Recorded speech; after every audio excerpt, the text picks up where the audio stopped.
Jail से केजरीवाल का नया मैसेज आया है। आम आदमी पार्टी ने सुनीता केजरीवाल को स्टार कैंपेनर बनाया। My name is Arvind Kejriwal and I am not a terrorist. Delhi के सीएम अरविंद केजरीवाल ने तिहाड़ जेल से इस बार यही इमोशनल मैसेज भेजे हैं। मेरा नाम अरविंद केजरीवाल है और मैं आतंकवादी नहीं हूँ। ऐसा व्यवहार आप अरविंद केजरीवाल जी के साथ कर रहे हैं, आतंकवादियों जैसा। कल पंजाब के सीएम भगवंत मान ने केजरीवाल से मुलाकात की थी। केजरीवाल के साथ क्रिमिनल जैसा बर्ताव का आरोप लगाया था। अब आप सांसद संजय सिंह नया डायलॉग लेकर आए हैं। जवाब बीजेपी से भी मिल रहा है। अब वो अपने आप को पता नहीं क्यों आतंकवादी कह रहे हैं, ये वो जाने, उनके साथ ही जाने। ये तो लूट करने के पहले सोचना चाहिए था कि जेल में जाएंगे तो जेल की व्यवस्था क्या है। उधर आम आदमी पार्टी ने चुनाव प्रचार में केजरीवाल की पत्नी सुनीता केजरीवाल को उतारने का मूड बना लिया है। इसी बीच राउज एवेन्यू कोर्ट ने आज अरविंद केजरीवाल के शुगर लेवल की रेगुलर जांच की अपील पर सुनवाई की। मामले की अगली सुनवाई 18 अप्रैल को होगी। दीदी ने बंगाल में डर की एक और किताब खोल दी है। ममता बनर्जी अब पब्लिक को गोमूत्र और गोबर का डर दिखा रही है।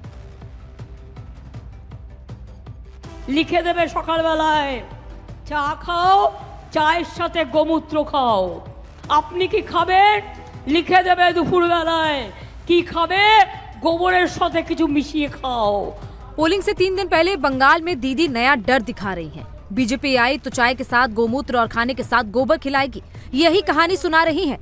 कूच बिहार की रैली में ममता बनर्जी ने बीजेपी के खिलाफ नया नैरेटिव सेट करने की कोशिश की। 1 लीडर 1 भाषण, 1 लीडर 1 खाना, 1 लीडर 1 আর কি বলবো।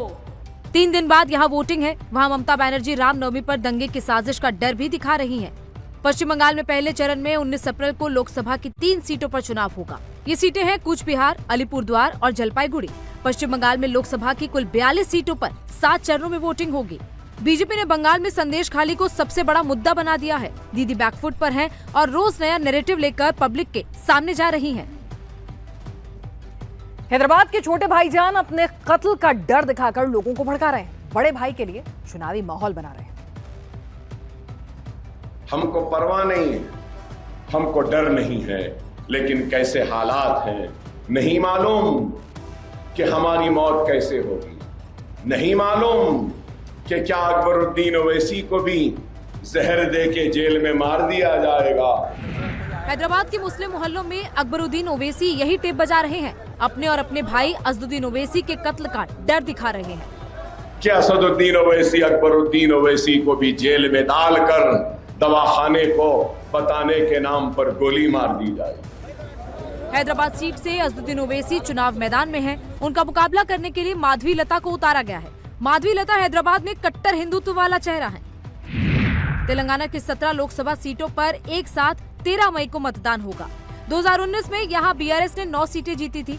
बीजेपी को 4 और कांग्रेस को 3 सीटें मिली थी। एमआईएम को सिर्फ 1 सीट मिली थी। इस बार ओवैसी ब्रदर्स के सामने चुनौती अपना गढ़ बचाने की है। रॉबर्ट वाड्रा एक्टिव पॉलिटिक्स में उतरने को बेकरार नजर आ रहे हैं। बस इंतजार है तो किसी लिस्ट में नाम आने का। यूपी से हरियाणा तक प्रियंका के पति अपने लिए संभावित सीटों की मार्किंग कर रहे हैं। अमेठी, रायबरेली से मुरादाबाद तक रॉबर्ट वाड्रा की नजर है। ये नहीं है कि अमेठी से, मुरादाबाद से भी है और हरियाणा से भी अलग अलग लोग मेरी विनती कर रहे हैं कि मैं सक्रिय राजनीति में आऊं। हमेशा मेरे को एक राजनीतिक टूल या सॉफ्ट टारगेट या हार्ड टारगेट जैसे भी है इस्तेमाल करते हैं जब भी कोई भी इलेक्शन हो। इस बार रायबरेली से सोनिया गांधी ने कदम पीछे खींच लिए हैं। राहुल भी वायनाड सीट रिटेन करने के लिए मेहनत कर रहे हैं, लेकिन कांग्रेस ने अमेठी, रायबरेली से अब तक कैंडिडेट का ऐलान नहीं किया है। उधर रॉबर्ट वाड्रा यूपी में घूम रहे हैं। हालांकि अभी भी अमेठी और रायबरेली के लिए कांग्रेस नेताओं की पहली चॉइस राहुल और प्रियंका है। यूपी में कहानी ये भी चल रही है कि अमेठी में खोई जमीन वापस हासिल करने के लिए राहुल मैदान में आ सकते हैं। प्रियंका भी रायबरेली से चुनाव लड़ सकती हैं। यूपी की किसी सीट से टिकट नहीं मिला तो रॉबर्ट वाड्रा हरियाणा जाने को भी तैयार हैं। लोकसभा चुनाव के लिए बीजेपी ने एक और लिस्ट जारी कर दी। लिस्ट में यूपी के 2 सिटिंग सांसदों का टिकट कट गया है। बीजेपी ने अपनी 12वीं लिस्ट में 7 उम्मीदवारों का ऐलान किया है। इसमें महाराष्ट्र की 1, पंजाब की 3, यूपी की 2 और पश्चिम बंगाल की 1 सीट शामिल है। यूपी की जिन 2 सीटों पर बीजेपी ने कैंडिडेट तय किए हैं वो है फिरोजाबाद और देवरिया। देवरिया से ठाकुर विश्वदीप सिंह और फिरोजाबाद से शशांक मणि त्रिपाठी का टिकट कंफर्म हो गया है। कैसरगंज सीट से बृजभूषण सिंह की दावेदारी पर अब भी सस्पेंस है। महिला पहलवानों के आरोपों के बाद बृजभूषण सिंह के टिकट पर संकट मंडरा रहा है। बंगाल के डायमंड हार्बर से अभिजीत दास को टिकट दिया गया है। ममता के भतीजे अभिषेक बैनर्जी के खिलाफ अभिजीत दास मैदान में होंगे। उधर मायावती ने वाराणसी सीट पर पीएम मोदी के खिलाफ अपना उम्मीदवार घोषित कर दिया है। मायावती ने मोदी के खिलाफ मुस्लिम कैंडिडेट को मैदान में उतारा है।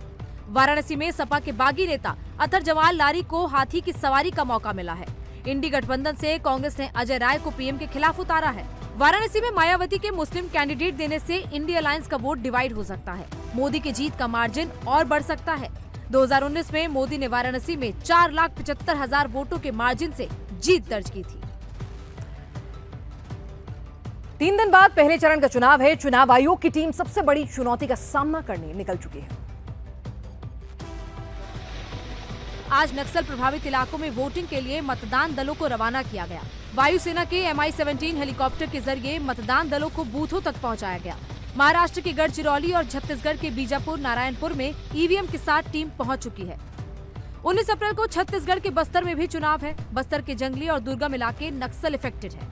यहाँ सुरक्षा के भारी इंतजाम के बीच चुनाव होते हैं। 33 पोलिंग बूथों पर पोलिंग टीम को पहुंचाने की जिम्मेदारी वायुसेना के पास है। इस प्रकार हमारे जितने भी जो थ्रेट वाले एरिया हैं, जो इंटरनल एरिया हैं, जैसे आपके गलगम हो गए और पालनार हो गया, पुसनार हो गया, इस तरह के इंटरनल जितने एरियाज हैं जहाँ FOBs हैं, वहाँ पर हम लोग हेली ड्रॉपिंग के थ्रू हम लोग अपना वो करा रहे हैं, वोटिंग करा रहे हैं। छत्तीसगढ़ का बस्तर महाराष्ट्र की गढ़चिरौली सीट अति संवेदनशील सीट में शामिल है।